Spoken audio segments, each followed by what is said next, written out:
नागमणि फूल का नाम कुदरत का एक अद्भुत करिश्मा है। ये फूल नागमणि या नागलिंगम के नाम से भी जाना जाता है।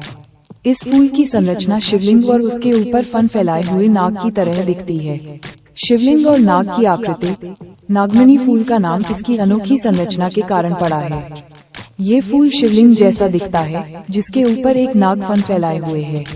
पुरानी मान्यता के अनुसार इस फूल के पेड़ को शिवालयों के पास लगाया जाता था। अब ये फूल दुर्लभ हो गया है, लेकिन इसकी सुंदरता और अद्वितीयता इसे खास बनाती है। नागमणि फूल को नागलिंगम और वज्रकंठ के नाम से भी जाना जाता है।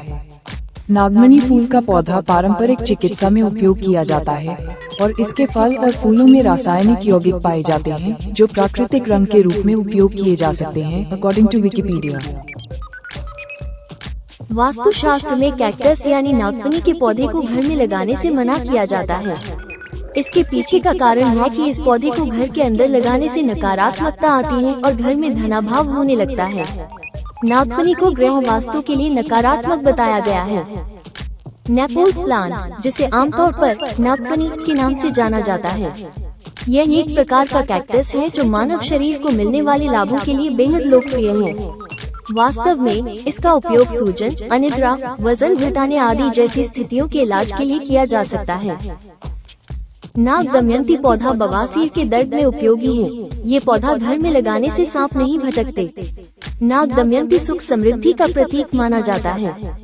वसंत ऋतु में नागफनी फूलों से ढक जाती है, जो मधुमक्खियों, तितलियों और कीटों की कई अन्य प्रजातियों के लिए भोजन प्रदान करती है। हालांकि ऐतिहासिक रूप से यह मई में होता है, लेकिन पिछले 30 वर्षों में नागफनी में पहले से ही फूल आना दर्ज किया गया है और अब अक्सर अप्रैल में फूल आना शुरू हो जाता है। नागफनी कफ को निकालती है, हृदय के लिए लाभकारी होती है, खून को साफ करती है, दर्द तथा जलन में आराम देती है और खून का बहना रोकती है। नागफनी खांसी, पेट के रोगों और जोड़ों की सूजन तथा दर्द में लाभ पहुंचाती है। इसके फूल नागफनी फ्लावर कसेले होते हैं। इसका तना तासीर में ठंडा और स्वाद में कसरा होता है। नागफनी के फूल सफेद होता है और इसमें एक स्त्री केसर और 5 पंखुड़ियां होती हैं। ये जंगली चेरी के फूल जैसा होता है। वे एक ही परिवार से हैं। कभी कभी पंखुड़ियों के सिरे गुलाबी रंग के होते हैं। फूल मई में दिखाई देते हैं, जिससे नागफनी को दूसरा नाम मिला, मैथोन। घर के अंदर न लगाएं नागफनी का पौधा। वास्तुशास्त्र के मुताबिक नागफनी के पौधे को घर के अंदर लगाना शुभ नहीं माना जाता है। बेडरूम या घर के किसी भी हिस्से में इस पौधे को रखने से नकारात्मकता बढ़ती है। नागफनी के फल और अर्क का उपयोग पाचन समस्याओं, विशेष रूप से पेट दर्द और अपच के उपचार में सहायता के लिए किया जाता है। नेपोल्स नागफनी कैक्टस कैंसर से बचाव या उससे निपटने में मदद कर सकता है। अगर आपको नहीं पता तो बता दें कि नागफनी में फ्लेवोनॉइड यौगिकों की प्रचुर मात्रा मौजूद होने से प्रोस्टेट कैंसर, ब्रेस्ट कैंसर, डिम्बग्रंथि, फेफड़ों के कैंसर, अग्नाशय के कैंसर और कई अन्य प्रकार के कैंसर के जोखिम को कम करने में मदद मिलती है। नागफनी के फूल सफेद होता है और इसमें एक स्त्री केसर और 5 पंखुड़ियां होती हैं।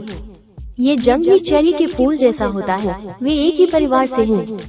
कभी कभी पंखुड़ियों के सिरे गुलाबी रंग के होते हैं। फूल मई में दिखाई देते हैं, जिससे नागफनी को दूसरा नाम मिला, मैथोन।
आपने अगर कोई पुराने शिव मंदिर देखे होंगे तो वहां पर कहीं न कहीं नागलिंग का पेड़ जरूर देखा होगा। इस पेड़ में लगने वाले फूलों की खासियत ये होती है कि बिल्कुल शिवलिंग पर फन फैलाए हुए सांप की तरह दिखाई देते हैं।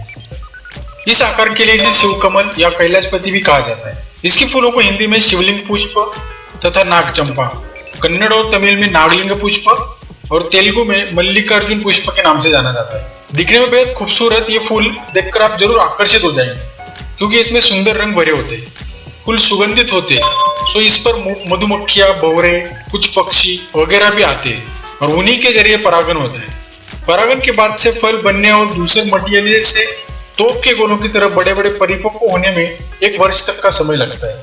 कभी कभी 18 महीने तक का भी समय लग जाता है। छोटे फलों में लगभग 65 बीज हो सकते हैं, जबकि बड़े फलों में 550 तक बीज हो सकते हैं। एक पेड़ 150 फल दे सकता है। फल का गुदा सफेद होता है और हवा के साथ प्रतिक्रिया करके ऑक्सीकरण होने पर नीला हो जाता है। इस पेड़ को अंग्रेजी में कैनन बॉल ट्री कहा जाता है और इसका बॉटनिकल नाम कोरोपिटा गियोनेसिस है। इसके फल कैनन बॉल की तरह होते हैं और इन्हें इंसान तो नहीं लेकिन चमगादड़ काफी पसंद करते हैं। ये पेड़ जरूर महादेव से जुड़ा है, लेकिन इसकी उत्पत्ति दक्षिण अमेरिका में हुई। कैनन बॉल ट्री की ऊंचाई 35 मीटर तक होती है और तने का गहरा 2-2.5 फुट का। इसकी पत्तियां जो शाखाओं के सिरों पर गुच्छे में होती है, आमतौर पर 8 से 31 सेंटीमीटर तक लंबी होती है, लेकिन 57 सेंटीमीटर तक लंबाई तक पहुंच सकती है। फूल गुच्छों में खिलते हैं और जब तक उन फूलों से ढक न जाए तब तक फूल लगते रहते हैं। दिलचस्प बात यह है, एक पेड़ में 1000 से ज्यादा फूल एक ही दिन में खिल सकते हैं, जिनका रंग गुलाबी, बैंगनी, सफेद और पीला होता है। यह पेड़ अपनी सारी पत्तियां तकरीबन हफ्ते भर के भीतर अचानक गिरा देता है, बिना कोई संकेत दिए, और 10 दिन के भीतर ही नई हल्के हरे तकरीबन धानी रंग की चमकीली पत्तियों से लद भी जाता है। कैनन बॉल ट्री के फूलों में पराग कम होता है, लेकिन कीट पतंगे इस पर आकर बैठते जरूर है। इन फूलों का व्यास 6 सेंटीमीटर तक होता है। 6 पंखुड़ियां होती है और आमतौर पर चमकीले रंग की होती है। पंखुड़ियां आधार के पास गुलाबी और लाल रंग से लेकर सिरों की ओर पीले रंग की होती है। ये क्लोरीन के संपर्क में आकर खत्म हो जाता है, लेकिन अलग बात यह कि स्थिति अनुकूल हो जाने पर फिर 24 घंटे में ही फिर रिवाइव हो जाता है। इसलिए इसे प्रदूषण का इंडिकेटर भी कह सकते हैं। कैनन बॉल ट्री को संसार के खतरनाक पेड़ों की श्रेणी में दूसरा स्थान प्राप्त है। तने से बेत सरीखे डंडल पर लगे फल झुंड में होते हैं। कई डंडियां इतनी लंबी भी होती है कि वो फल जमीन चूमने लगे। जब ये फल पक जाते हैं और पेड़ का साथ छोड़ देते हैं तो नीचे गिरने से तेज आवाज और गंध उठती है। कुछ देशों में तो इसे फुटपाथों या दरों के पास लगाना मना है। वजह यही है कि इसके नीचे कोई गया या गुजरा और इसका फल उसके सिर पर गिरा तो फल तो फटेगा ही, साथ ही सिर भी फटेगा। दूसरे, इसके अचानक गिरने और फटने से तेज आवाज से कोई भी सवार चालक विचलित हो सकता है या दुर्घटना घट सकती है। यही वजह है कि इसे तोड़ना या इस्तेमाल में लेना कोई पसंद नहीं करता। यह बात भी 100% सही है कि संसार की कोई वनस्पति निरर्थक या अनुपयोगी नहीं है। कैनन बॉल ट्री भी कई काम आता है। इसमें बहुत से औषधीय गुण है। यह एंटीबैक्टीरियल और एंटी फंगल है। दांत दर्द, हाई ब्लड प्रेशर, फोड़े फुंसी, चमड़ी के रोग, दर्द और सूजन के अलावा सर्दी और पेट दर्द में भी इसके अवयव काम आते हैं। फलों की दुर्गंधी कीटों को वापस आने नहीं देती। घावों को भरने में भी इसका इस्तेमाल होता है।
The Nagalinga flower, also known as the Shivalinga flower, is a sacred flower in Hinduism, particularly associated with Lord Shiva and his lingam. The flow's name, meaning serpent lingam, comes from the shape of the stamens, which resemble a serpent hood protecting the stigma, a small bump at the center of the flower that symbolizes the lingam. The flower is offered to Lord Shiva in Hindu temples as a symbol of devotion and reverence. The stigma, which resembles the lingam, is a significant symbol of Shiva in Hinduism. The stamens resembling a snake's hood represent the protector and guardian, further emphasizing the sacred nature of the flower. The Nagalinga tree is commonly planted near Shiva temples in South India due to its association with the deity. The tree is botanically known as Charupita guianensis, commonly called the cannonball tree. The tree is native to the tropical forests of South America, particularly the Amazon basin. It has been introduced to other parts of the world, including South and Southeast Asia, and is cultivated in India, especially in Shiva temples. The tree is also known as Shiv Kamal, Hindi, and Kalaspati, Hindi, Nagalingam, Tamil, Nagalinga Pushpa, Kannada, and Nagamalli or Mallikarjun flowers, Telugu. Hindus consider the Nagalinga tree sacred and plant it near temples. The flowers are used in religious ceremonies and offered to Lord Shiva. The flowers have a pleasant fragrance and are used in perfumes and cosmetics. The fruits are large, round, and woody, resembling cannonballs. The Nagalinga flower holds significant religious and cultural importance in Hinduism, particularly for devotees of Lord Shiva, due to its symbolism and association with the lingam and the sacred snake.